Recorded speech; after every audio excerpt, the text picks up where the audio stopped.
Во една прошетка низ Скопје ќе сретнете многу историски личности. Споменици кои сведочат за историјата. Најчесто тие се дефинираат како наши или ваши. Често пати сум размислувал кој ја пишува историјата. Некои велат победниците, други политичарите. А што тогаш прават историчарите? Може ли историјата да обединува? Има ли историски личности, заеднички херои за сите? Која историја поврзува?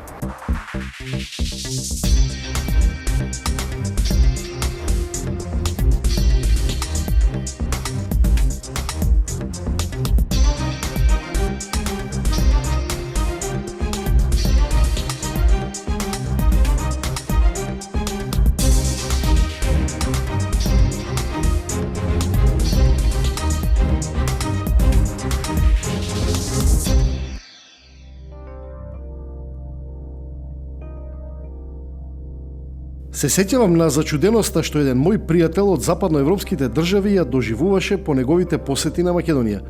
Човекот просто беше фрапиран од податокот колку малку луѓето знаат историја, а колку многу сакаат да се караат за нејзе.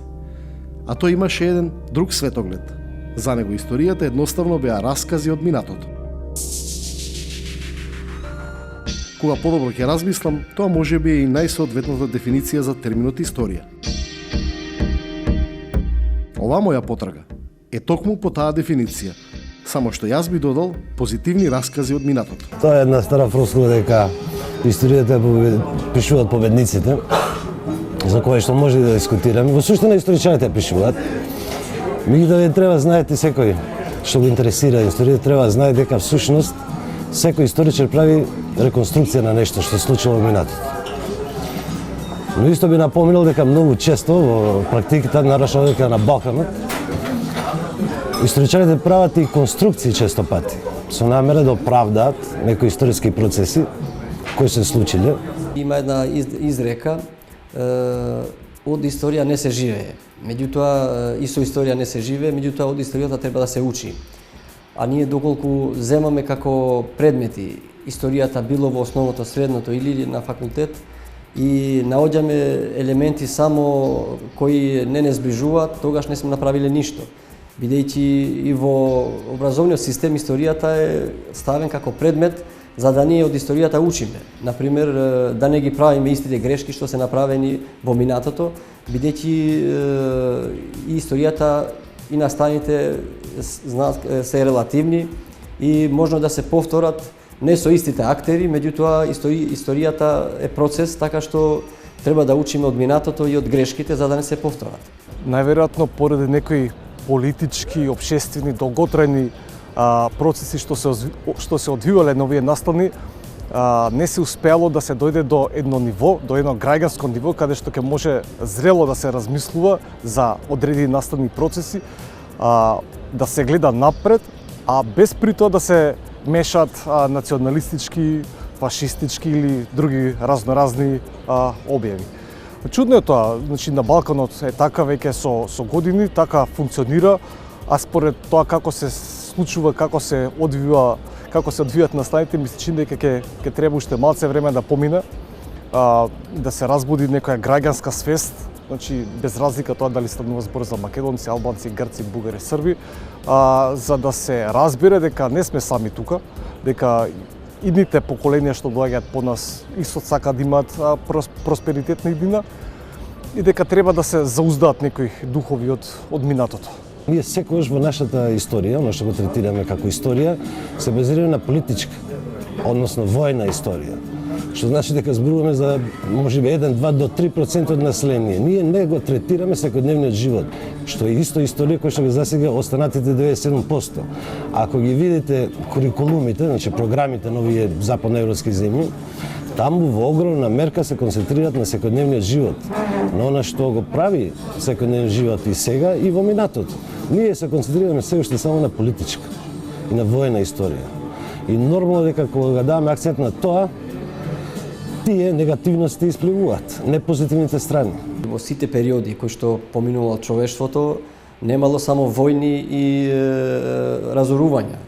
Некојаш било, например, да речем и во римскиот период и во останатиот османскиот период, луѓето си живееле на овие престори, без разлика од тоа дали биле под власт на римјаните, на Бизантија, подоцна, на српската средновековна држава, на Османската империја, луѓето си живееле. Така што имало и елементи кои што ги изближувало луѓето, тие се движеле по исти улици, по исти градови, имале комши, на исти пазар си пазареле, така што тоа не представува некој проблем. Кога историјата ќе почне да се злоупотребува од политиката, тогаш наидуваме на проблеми. Секоја историја поврзува. Единствено начинот и пристапот на кој што историчарите и на кој што државата посветува внимание се разликува. Македонската историја е испреплетена со бугарската, например, испреплетена и со грчката, испреплетена и со српската и со албанската. Сите тие народи што се наоѓаат околу Македонија, сите тие имаат вградено своја нитка во македонската историја и во денешната реалност ваква каква што е. Ми се чини дека ние имаме проблем со тоа да прифатиме дека голем дел од главните настани што се случиле, еве да го земам пример 19-тиот век, за кој што можам да зборувам, се случиле надвор од границите на Македонија, како еден од поголемите настани историски во границите на тогашната етногеографска територија на Македонија е основањето на Македонската револуционерна организација во Солун и Глинденското восстание, нели знаеме, меѓутоа голем дел од тие процеси настани што се поврзани со Македонија се одвиваат надвор од македонските граници. Во мојата потрага сакав да вклучам што повеќе историчари, но обидите не беа лесни. Многумина одбиваат да зборуваат на темата историја која поврзува. Постојано слушам дека историјата треба да им се остави на историчарите. Но по моето искуство се прашувам на кои историчари? На Балканов, ако прашате било кого, кој е најстар народ, кој е жртва стално во историјата, сите ќе ви одговорат исто, ние. А невозможно е ние сите да бидеме и најстари и сите да бидеме и жртви. Меѓутоа, проблемот е што во сите програми наставни, тие прашања кој е најстар, кој дошол прв, кој бил жртва, кој има историско право на нешто се третираат како главни поенти. Таквите главни поенти секогаш носат до раздор помеѓу луѓето. Веќе не може да сите бидеме и жртви, и победници и така натаму. Доколку се концентрираме на некои други прашања, како дошло до тоа, зошто дошло до тоа, тогаш ќе ги надминеме тие стереотипи и предрасуди.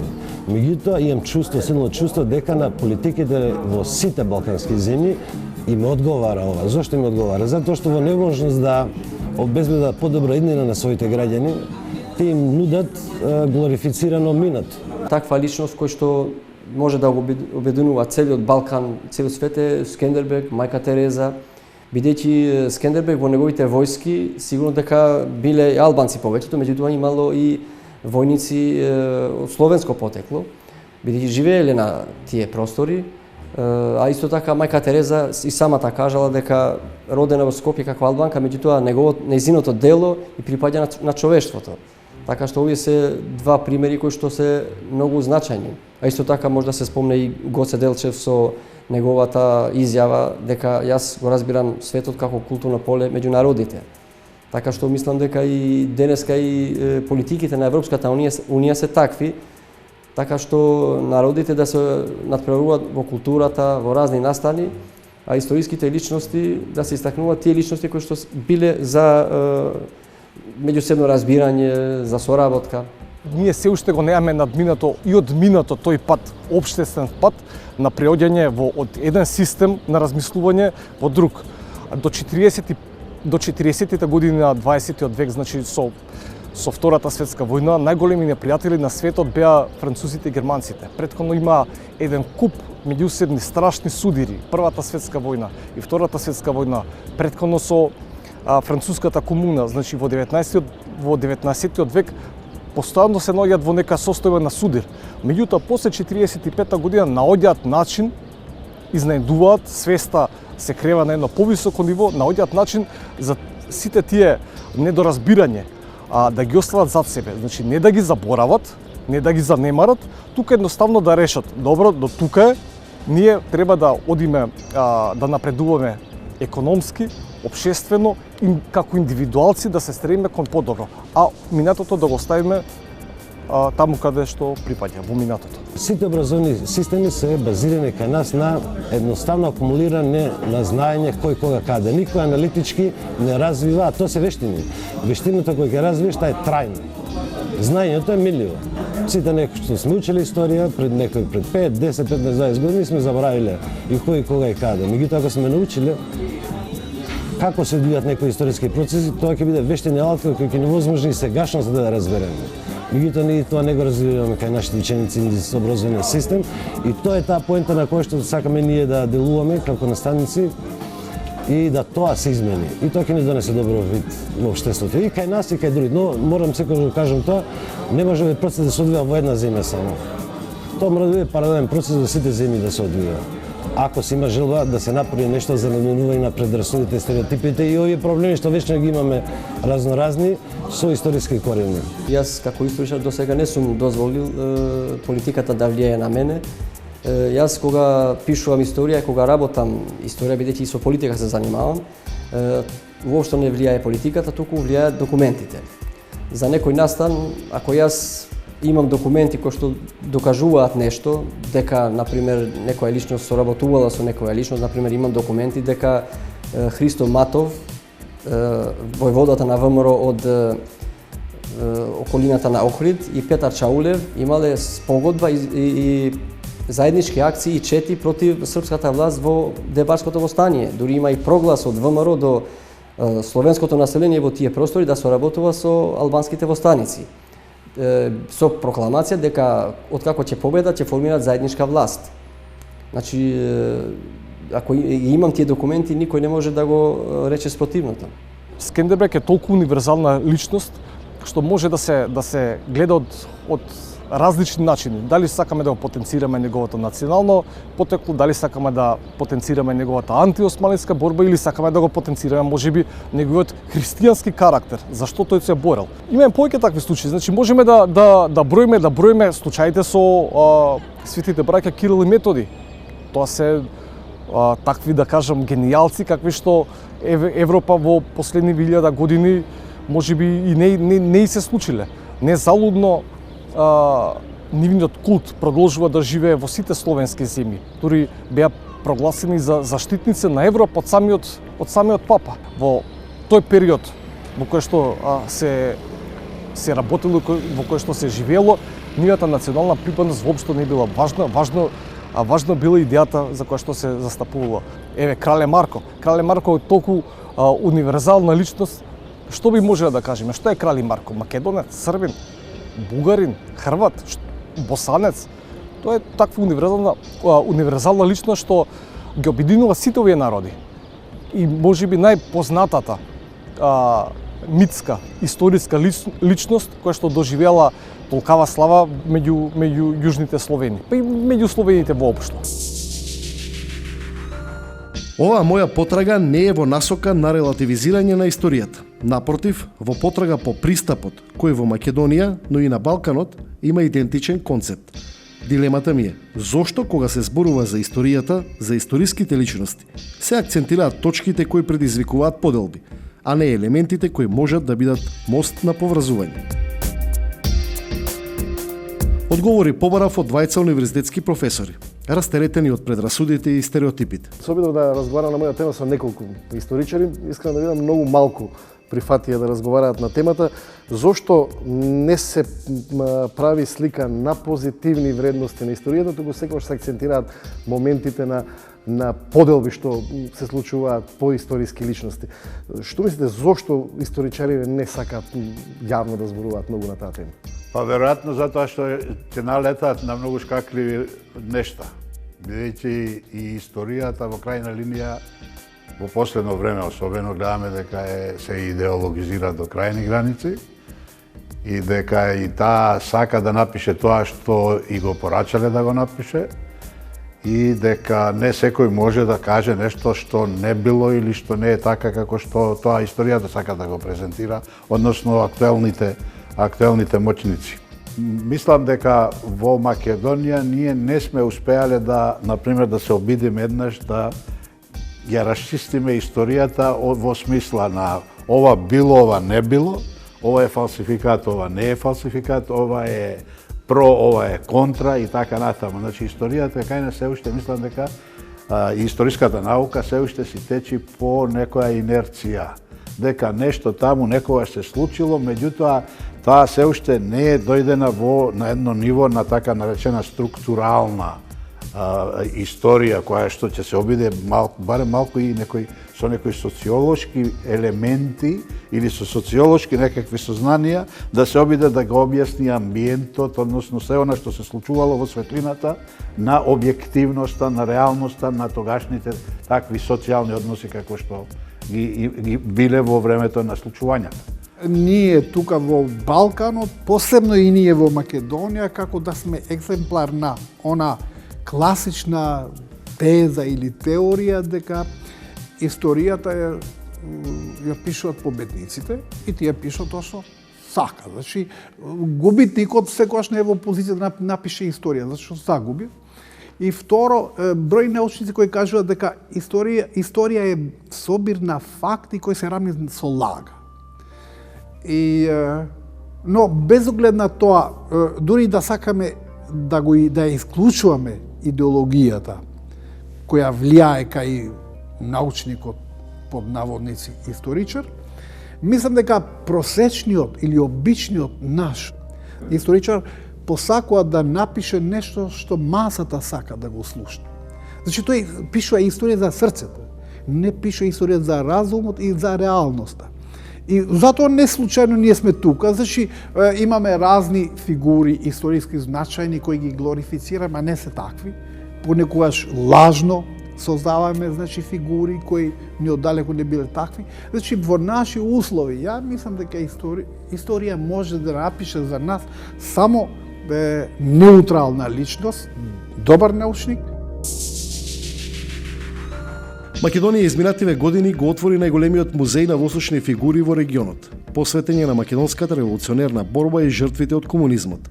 Музејот предизвика многу реакции во јавност, но јас сакав да дознам дали во него има нешто што може да биде дел од мојата тема. Дел од јавноста и особено дел од политиката го етикетираше, меѓутоа ние имаме до сега 300.000 гости овде од 120 земји во светот.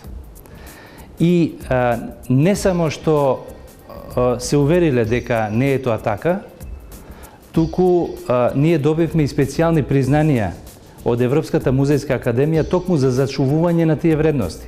Бордот на директорите од европските музеи кога дојде тука го препозна тоа прво. Со директорот на музејот направив кратка обиколка на музејските поставки. Во овој дел посетителите можат да ги видат фигурите и масовните цени посветени на нашите најголеми преродбеници, како што е Крстен Мисирков, тука е и Глигор Прличев, браќата Миладинови, Ѓорѓија Пулески, но во музеот е остапено место и за еден албански просветител, Наим Фрашери, кој имаше, да, тоа е оваа фигура и има големо влијание врз природбата на албанците и во Македонија.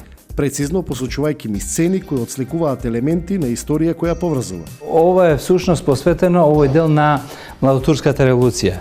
И тука повторно гледаме дека сите кои живееле на просторите на Македонија за време на Младотурската револуција се вклучиле во таа револуција затоа што повторно виделе надеж дека можат заеднички да живеат со некои нови вредности. Токму затоа овде можеме да видиме фигурата на Христо Чернопеев, кој бил учесник, но тука е и истакнатиот албански интелектуалец Ибраим Темо и национален деец, кој исто бил многу активно вклучен во Младотурската револуција, како и мноштво други албанци.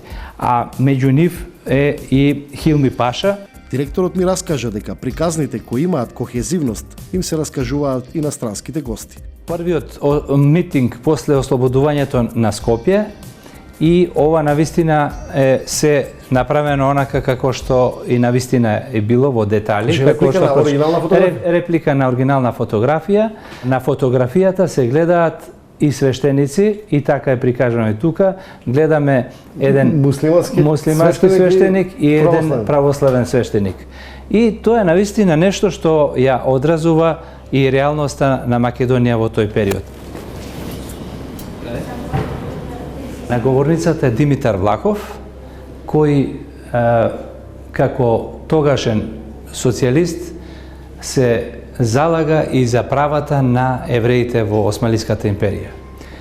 Потоа тие една група на еврејски водачи го побарале, се запознале со него, станале големи пријатели, но животот е навистина чуден и непредвидлив. После 40 години, значи 48-50 година, речи си и 50 години, Димитар Влахов се уште ќе биде жив и ќе доживее да биде еден од првите луѓе на тогашната Федеративна Народна Република Југославија и да биде во непосредна близина на Јосип Броз Тито. А од друга страна, водачот на онаа група од 908 година на евреите, во 48 година ќе стане првиот премиер на Израел, Бен Гурион. И повторно како државници во ослободени држави ќе се сретнат заедно. Ми раскажи дека како историчар е автор и на книга во која има токму такви примери. Вели, има многу такви книги, но ретко кој ги чита тие страници. Таа книга за прв пат открива документ дека црквата Свети Никола во 1873 година не била запалена од албанци или од турци, како што 100 години наназад по книгите се среќава. Тоа го кажал попот, а на попот секој му верувал и само се препишувало. Меѓутоа јас открив дека попот пред својата смрт се исповедал на друг поп и му кажал дека ги заборавил кандилата. Историјата која поврзува не е ниту релативизирање на историските факти, ниту непозната филозофија на функционирање. Европските примери, како Франција и Германија, скандинавските држави, Германија и Полска, покажуваат дека тој концепт може и од историјата да направи процес на заеднички вредности. Има тука два моменти. Прво, ова што спомнувавте, вие Франција и Германија, таму тие тврдат дека немаат повеќе заедничка историја, која што била исполнета со крв, со недоразбирања, освојувања и така натаму, туку зборуваат за така наречено заедничко живење. Значи внесуваат една нова флоскула, една нова синтагма заедничко живење. Тоа дава можности сега и да се разговара порационално. Значи не ти мене тогаш кога ме колеше или ние кога се колевме и така натаму, туку зборуваме дека тогаш тоа било, меѓутоа сега имаме ние наши секојдневни проблеми, секојдневни нешта кои што треба да ги решаваме. Тоа е првата работа и тука мислам дека тие се апсолутно во право. Ако ја гледате по големата слика, например, на Балканот, да кажем, ние исто можеме да зборуваме дека сме имале заедничко живење. Што е со нашата историја? Значи, ние имаме 5,5 века под Отоманската империја, тоа значи во една држава со еден султан, ние истовремено македонците сме биле дел, односно заеднички сме живееле во иста историја, во иста заедница со сириците. Зашто таа била од Дунав до Сирија. Империјата. Разбирате? Значи, ние 5,5 века сме имале заедничка историја, заедничко живење со сите овие народи кои што се околу Балканот и околу Медитеранот. Меѓутоа, има уште еден момент кој што исто така историчарите тешко го прифаќаат, иако некои историчари во околните земји тоа се обидуваат да го афирмират. Тоа е колку реално ние ги прикажуваме настаните. Западниот свет многу висока цена плати поради глорифицирањето на историски фигури, нации, чиста раца и многу што. Значи, имавме 100 милиона, ако се преспетува првиот и вториот светски рат, значи жртви, растурање на фамилии и така натаму.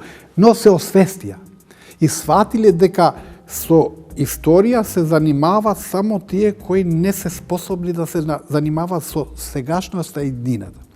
Значи, ако ја газите иднината поради историјата, тогаш газите низ цела една генерација нова. То убаво кажа еден американски председател, кажа, јас добро се сеќавам на дедо ми и прадедо ми и ги почитувам, а повеќе сум грижен за внукот и правнукот.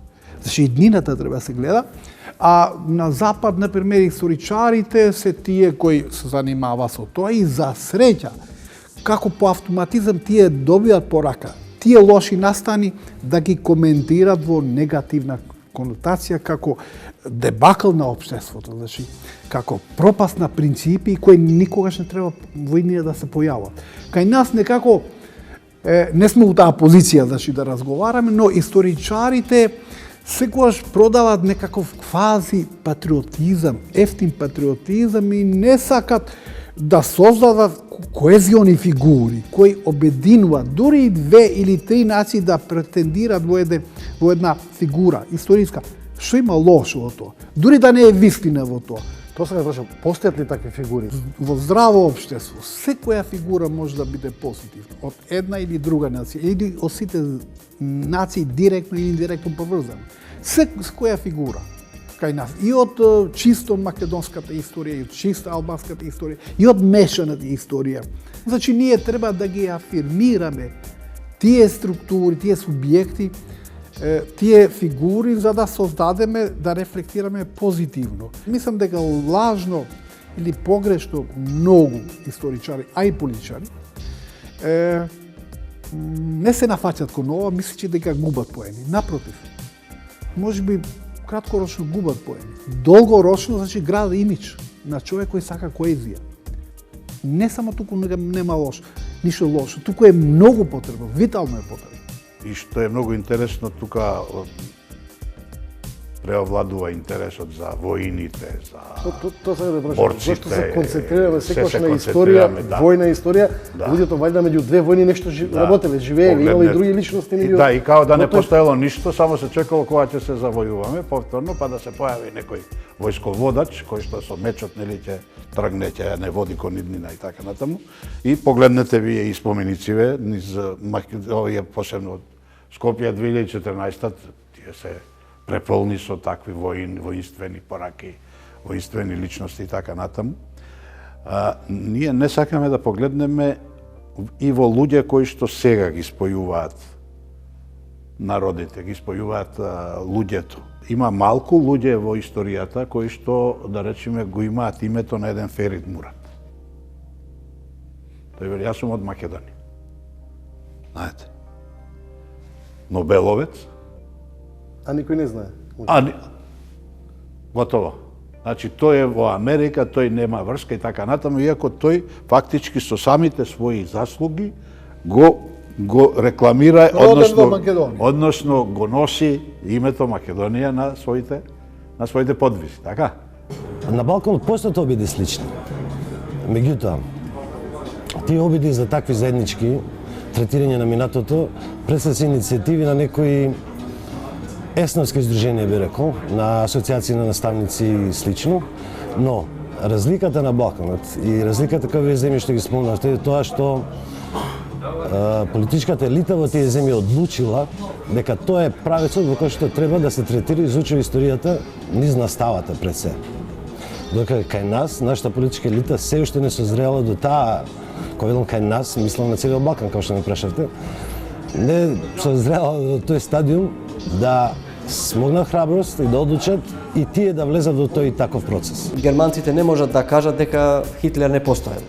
Така што тие со французите имале скоро, да не кажам колку луѓе загинале во Прва светска војна, во Втора светска војна, така што тие се сега столб на Европската унија. Значи Франција и Германија колку имале војни меѓу себе се столб на Европската унија. Така што не можеш некои личности, иако биле негативни од твојот народ, да речеме, да ги избришеш од историјата и да ги истакнеш само тие негативните, бидејќи ако земеш да направиш една анализа, кај сите народи ги има и таквите личности и овие личности. Меѓутоа, за мене треба да се земат тие личности кои што се залагале за еден заеднички живот на луѓето. Малце треба да ја развиеме таа граѓанска општествена свест, да прифатиме дека действувањето на еден човек не е секогаш врзано исклучиво за една територија и за еден народ. Јас верувам дека не само мајка Тереза и многу други историски личности може да бидат дел од заедничките вредности. Се зависи од тоа дали на историјата ќе погледнеме од истата страна, од страната на позитивните вредности. Останете во добро. Следната потрага е следната недела.